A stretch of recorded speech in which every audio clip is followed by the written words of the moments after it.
Well, good morning, everyone. My name is Matt. I'm one of the co-pastors here.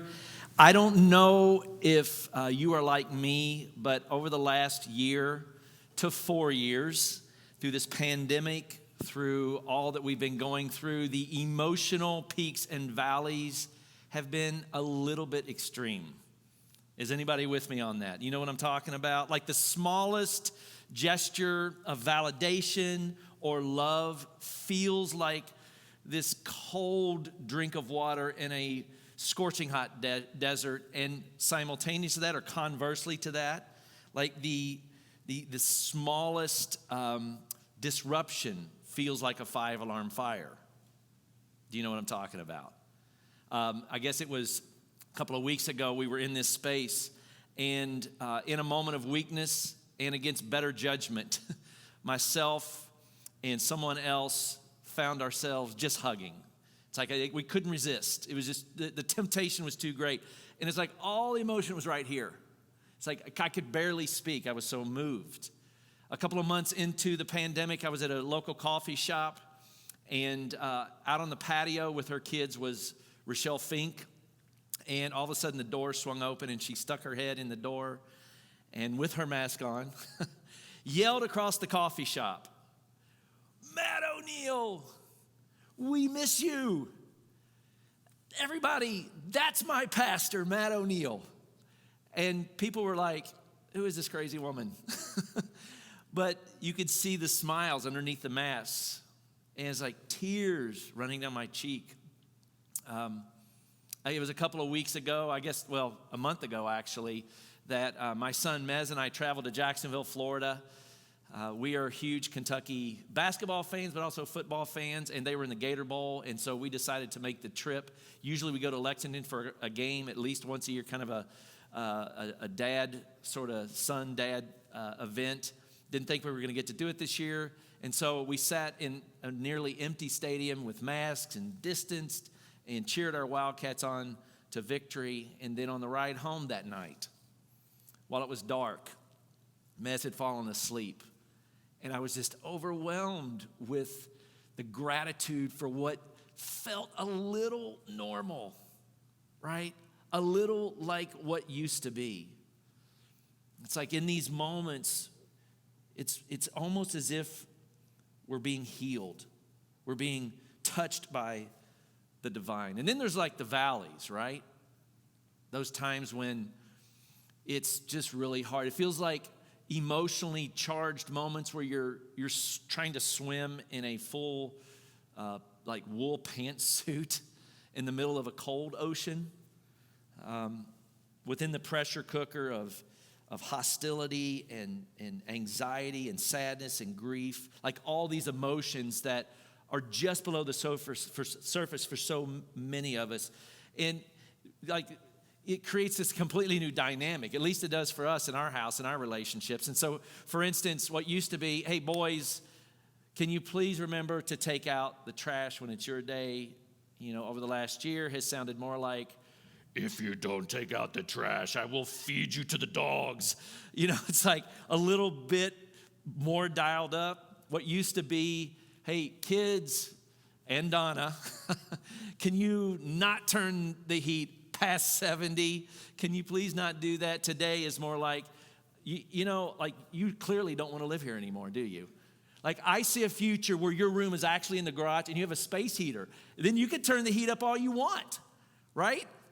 These huge extremes, these huge oscillations. A few years ago, one of our friends, Jonathan Bobbitt, while he was still living here in Charlotte, decided to take some kids that he was mentoring to Carowinds and spend the day there. And he called up Donna, my wife, and said, "Hey, do you and the kids want to go with us? We can hang out."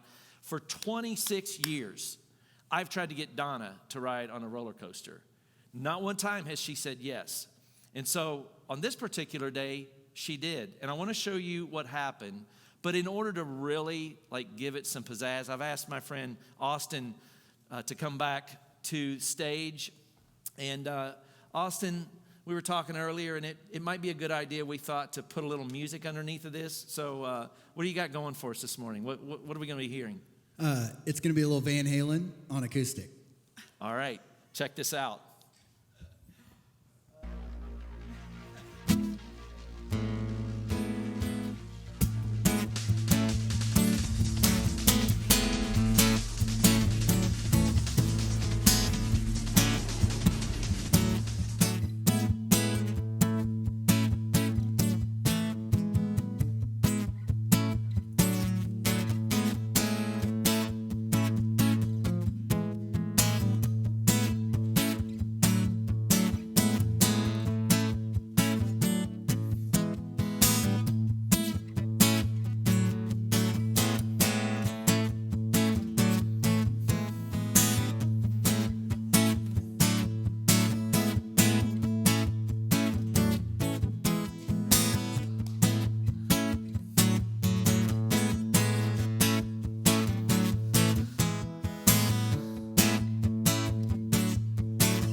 Let's give it up for Austin. That was great. That was great.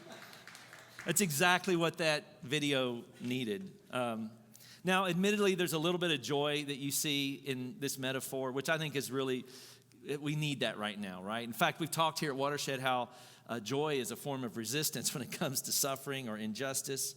But what an emotional roller coaster ride we've been on for the past year. And it would stand to reason that we're not always riding alone either, right? Like there are people that we're connecting to in our relational ecosystems, whether we might be married or dating or in partnerships or in non-dating relationships. And if you're like me, it's been less than easy. There's this place in John's gospel where John recalls a conversation that Jesus is having between himself and some Jewish rulers, and they're trying to trap him in some of the things that he's saying. They hope to maybe arrest him or have him killed. But on the margins of this conversation are these other folks, the other members of the Jewish community, and they're hearing what Jesus is saying. And they've been listening for a while, and it's clear that they're beginning to resonate with him, and not just resonate, but really to the point they're starting to believe in him. Not just believe in him, but also believe in the world that he's envisioning, that he's attempting to describe as well as create. And sensing this, Jesus sort of turns and he says to them, listen, if you abide in my word, you are truly my disciples. In other words, if you really have been tracking along with what I see and you begin to take that to heart, like you're going to be, there's a relationship that we're going to enter into, and you're going to be not just following me, but a part of this bigger movement that's taking place. And then he says this, he says, when this happens, you will know the truth, and the truth will set you free. Now, you would think that would be enough for these people to hear, but listen to the response that they give him. They answered him by saying, we are offspring of Abraham and have never been enslaved to anyone. How is it that you say you will become free? It's as though as soon as Jesus makes the direct correlation between truth and liberation, denial starts to sit in for the need of liberation. You know, we don't need to be set free, is the response of this group of people. And you can almost envision a playful or maybe a little bit sarcastic or cynical Jesus responding with, oh, really? Like, you've never needed to be free. You've never been enslaved, really? So, like, the Persians, the Babylonians, the Egyptians, like, no conscious memory of that. I mean, clearly you've never seen the Prince of Egypt, right? Like, you, not only have you been trapped in a history marked by slavery, but you're being enslaved right now. You are literally under Roman occupation in your most sacred city and in through the bandwidth, the spectrum of your people. You are anything but free, but you need to be free. But in order to be free, first you have to deal with what's true. You have to acknowledge what's real. The average person, maybe you knew this, maybe you didn't. The average person experiences about 25,000 thoughts per day. 25,000 thoughts. I crunched the numbers a little bit. If you remove 6 hours of sleep, then that's about 1,400 thoughts per hour. That's about 23 thoughts every minute, most of which you never even noticed. I mean, in the last 60 seconds, you've had 20 to 25 thoughts, and maybe the only thing that you've actually really captured and held on to is this guy ever going to stop talking? That might be the limit to what you've actually noticed. 25,000 thoughts a day, 99% of which go unnoticed, most of which are assumed to be normal, unbiased, and the assumption is that those thoughts accurately portray reality. If you know the truth will set you free. What truth? What are you talking about? There's nothing here to see. This is normal, and I know what normal is. Susan David, who wrote a book called Emotional Agility, Get Unstuck, Embrace Change, and Thrive in Work and Life, writes this. She says, people frequently die in fires or crash landings because they try to escape through the same door they used when they entered. In their panic, they rely on established pattern instead of thinking of another way out. In the same manner, our suffering, our disengagement, our relationship challenges, and our other life difficulties are almost never solved by thinking in the same old automatic way. Being emotionally agile involves being sensitive to context and responding to the world as it is right now. We certainly don't want to put an end to the thoughts and emotions coursing through us, because that would mean the end to us or of us. But the question is, who is in charge? The thinker or the thought? Are we managing our own lives according to our own values and what is important to us, or are we simply being carried along by the tide? When we are not in charge of our own lives, when we're not acting according to our own thoughtful volition, and I love this part, and with the full range of emotions that a perceptive intelligence can conjure, that's when we get hooked. That's when we become addicted to our thoughts or our ideas, or more appropriately, I would surmise, the feelings that we often misconstrue as thoughts. When I was younger, and maybe this resonates for several of you out there, when I was younger, I had sort of this way of cycling through relationships. And so I would meet someone, and there would be some sort of mutual attraction, and then there would be sort of this feeling out of whether or not this was a good idea, both by me and the other person, and maybe I would engage my friends or my family and see, like, what kind of feelings do I have for this person? And that would often lead to almost like this rocket ship experience, if you felt like it was a good idea to begin in the relationship. And so it's almost like a rocket ship escaping gravity, all this energy, passion and intimacy and time together. And at some point, the feelings level out. And it's almost like there's an orbit that you sort of settle into until something starts to disrupt that orbit.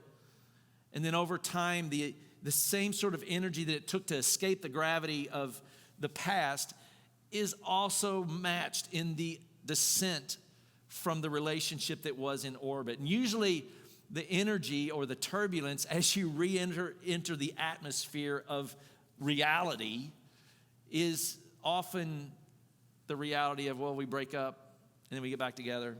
We break up and we get back together. And then we break up and we get back together. Has anybody ever been on that hamster wheel?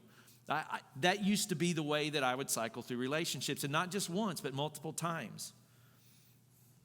I love what Peter Rollins says about this. He says there's a difference between breaking up with a person and breaking up with our thinking. He says it's not until you can notice how you think, it's not until you know the truth or deal with what's real about yourself that you can really create a a future that's different from your past or present. I think another way of naming this is to say our emotions often masquerade as directives instead of data.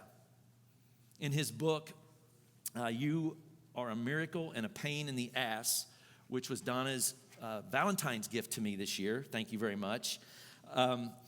In his book, Mike McCard spends quite a bit of time talking about the data side of our emotions and our thoughts. In other words, he talks about protons and neutrons and particles within a neuropathic community that surges through our brains, almost like a supercomputer or a neurological ecosystem full of exotic life. He says this, he says, you've been taught to think of yourself as an individual, but we're learning that's not the most accurate way to view a person. He says, you are a vast collection of brain cells and bacteria, a teeming ocean of life, checking Instagram for likes. Though you may think of yourself as the conductor of the orchestra that is your life, you are more like the orchestra itself, a myriad of musicians coming together to create a single symphony. In translation, you are a deeply complex creation of God. Like, before we go any further and before we get into too much more, can you just hear that this morning? Like, can I blindside you with that type of validation? Can I get you to top out emotionally? Because some of you might really need to hear this right now. That regardless of what's going on, if you don't hear anything, you are a tapestry of energy and mystery and beauty and life. You are the handiwork. You are the creation of the God of all that is. You are the animated gift of the universal Christ. But when your emotions, or when our emotions stay trapped in our directives, it's really hard to see this, especially during a pandemic, especially when you're on the roller coaster. I think a lot of us stay bristled up in seasons like this. This is a picture of a porcupine. Can we get that up? Oh, there it is. Aren't they cute? They're so cute. By the way, if Donna is watching, babe, if you're watching, the answer to the question, can we have a porcupine, is the same answer to the question, can we have a kangaroo? Can we have a pygmy goat? Can we have miniature donkeys? Can we have a hamster? No. And this is a little personal business, so I apologize that I've stepped out of this morning's talk. Just want to maybe take this opportunity to publicly get this recorded with a cloud of witnesses. Thank you, Kelly McKinnon. Just want to make sure we got that on record. Porcupines are cute. They're beautiful. They're actually pretty sweet and engaging unless you stress them out. Unless they get backed into a corner. Because when that happens, it looks like this, right? By the way, when I was researching this talk, this was the tamest photos I could find. Don't Google porcupines quilling other things. It's very disturbing. When a porcupine gets stressed, whatever or whomever is closest, they become the victim of its quills. And that's true for us, right? In this season, how much easier has it been to quill? In this season, quilling makes everything challenging. It makes sharing space together challenging. It makes the time we spend together challenging. It makes affection more challenging. It makes sex more challenging. All right. I launched this joke with my kids this week.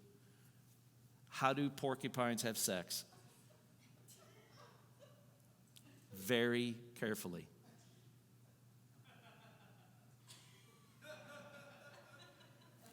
Just going to let that set for a few minutes. My kids thought that was funny, and they thought I should tell it. So this is an empty room. If I'm not entertaining myself, it's going to be really hard for everyone. That is the only thing you're going to remember about today, right? That in the roller coaster video. Nobody's watching anymore. All right, now we can really get rolling here.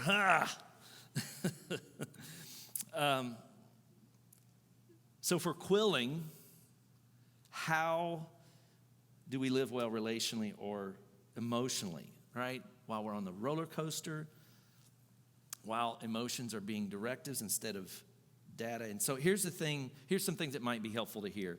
Like, we can all be porcupines, but like all porcupines have a tender underbelly. You probably knew this, but like if you roll them over, oddly enough, like they have this velvet, soft belly. And when they're not threatened, they're willing to actually expose that. When they feel safe, when they're not in a bristled state, they're willing to expose their softer underside. Audre Lorde, who's an activist and a poet, once wrote, "We have to study how to be tender with each other until it becomes a habit." And what does that look like? What sort of habits should we create? What does it take for us to reveal the soft, tender side, to expose ourselves, to shut down our self-defense mechanisms? It's really hard becoming vulnerable, isn't it? Especially in the pressure cooker world where we live. I think this is a little bit of what Paul might have been trying to get to in some of his writings in Ephesians 4. He talks about what it means to put off falsehood, and to speak truthfully to our neighbors. And he's reminding the Christians of Ephesus in this particular writing that everything is connected. We're all part of a communal ecosystem. And in their language, it was the body of Christ. That was the language that they used. But he writes, he says, listen, in your anger, do not sin. He says, don't let the sun go down while you are still angry. Now, in the religious experience of my past, I was taught that was like a mandate from God. And early on in my relationship, our relationship together, Donna and I, like we literally took that to heart. We would not go to sleep unless we had resolved some sort of conflict that we were experiencing together. And sometimes that worked, but to be honest with you, there were a lot of nights, it's like 1 or 2 in the morning, and we never really resolve anything. We just sort of tuck her out, and one of us sort of cries uncle and says, all right, fine, you're right, I'm wrong, I'm sorry, can we go to sleep? And so nothing really productive takes place, and the next day you think you worked through things, but really something is still being harbored. And it's interesting because the Hebrew day, maybe you know this or don't, the Hebrew day begins at dusk, not like our day, which begins at dawn, right? And so really what's being invited here is before you step into the next thing, before you move into a new day, then make sure that you deal with what is happening right now.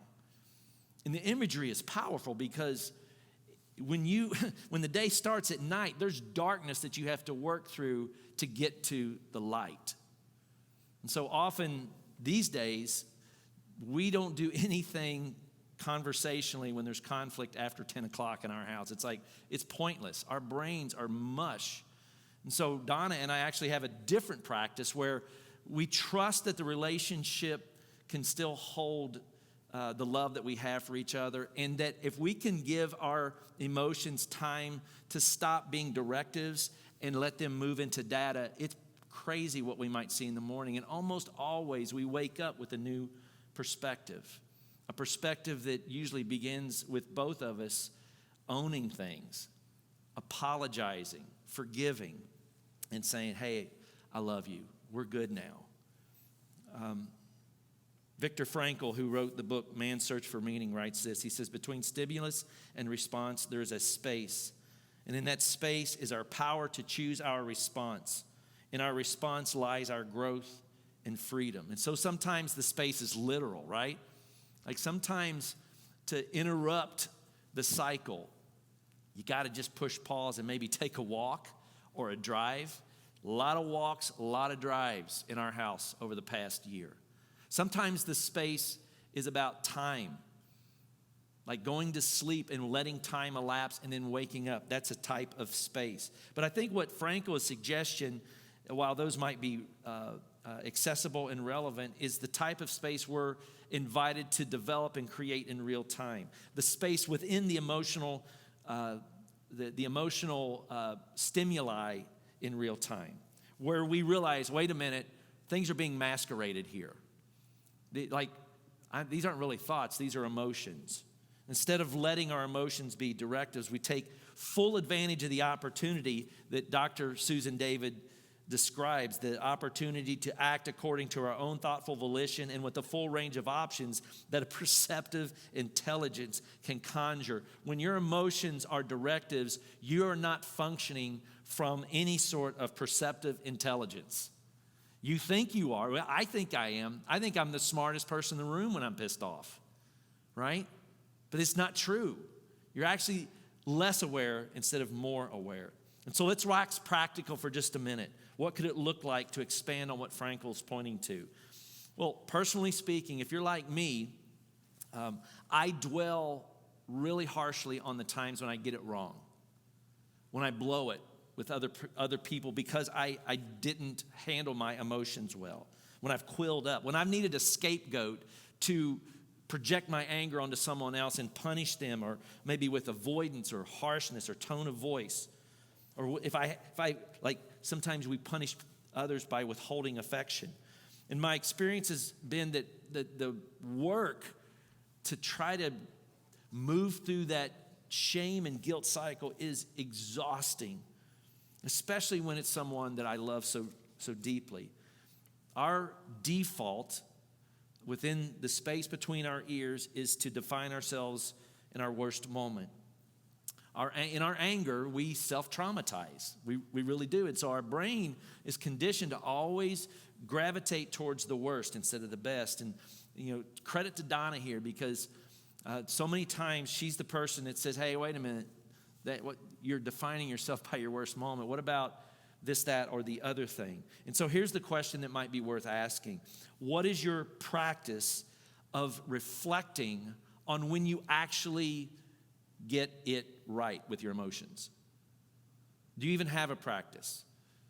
What if you had a document on your phone or your computer, or you had a literal journal where once a day, a couple times a week, every so often throughout the month, you take time and you reflect on experiences when you showed up and you held the space with patience.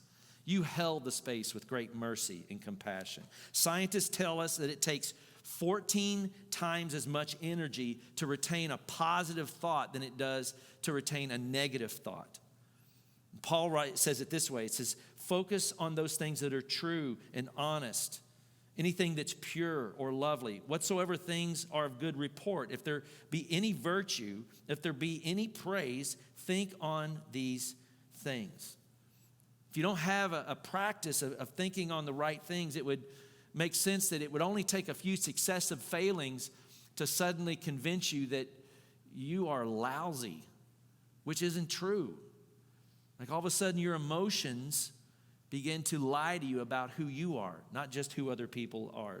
Practice remembering when you get it right.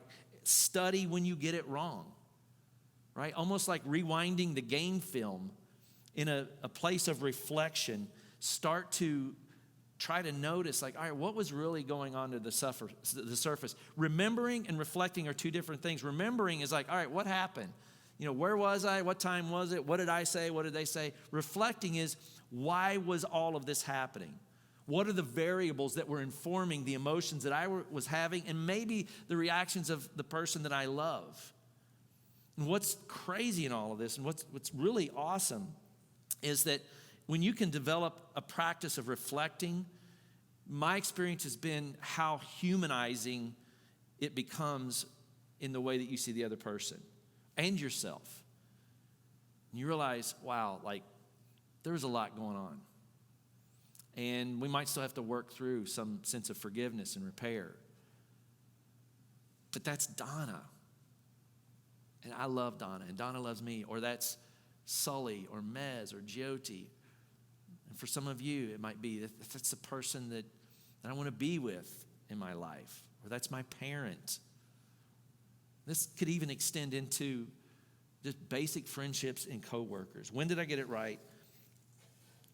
What did I learn when I got it wrong? And then finally, when have I been quilling and I didn't notice this? I didn't know it. And that's a really hard question. The first two you can kind of do on your own, and kind of hide away and try to work through that. But this one, man, you got to roll over and expose your softer side. In that posture, like you're trusting the voice of others to give you feedback that's honest. That will be difficult to hear. When you've rolled over and exposed your softer side, it's going to be really important that you do more listening than talking. That you live in a place of curiosity and reception versus blame or being a know-it-all. The minute you feel yourself being a know-it-all, guess what? You've rolled back over and you've got your quills ready to go. It'll feel like weakness. It'll feel like defenselessness, if that's even a word. But can I suggest that being in a defenseless posture, being in a posture of weakness, not only is that deeply biblical, if that matters for some of us, but we see this embodied in the words of Jesus, and we also see this lived out in the life of Jesus as well. Between stimulus and response, there is a space. And that space is our power to choose our response. In our response lies our growth, in our freedom. And so, Watershed, in the paradox of opposites. By the way, massive nod to Ray from last weekend. Oh my gosh. I wish Ray were here this morning. I don't know if he's in the comment section. He is. Ray, oh my gosh. Like, talk about validation last weekend that left me in tears. Thank you for that. I wish you were here so I could not hug you and wish that we could. But there was a point where you talked about living well in the paradox. And I'm like, man, that's almost like a benediction. And so in the spirit of Watershed, and thanks to our friend Ray, in the paradox of opposites, in the paradox between directives and data and the motions therein, may we be found by and in the God that created us, the God who entered into our suffering, and may we be held together by each other, animated by Spirit, held in the deepest place of grace in a Christ that lives and breathes in us as well as through us. May this be so. I love you, Watershed. I miss you. You're my community. If we were in Starbucks, I'd be yelling across the room right now. Don't go away, because Blair Gore has something really awesome that she wants to share with you. Thank you, and peace be with you.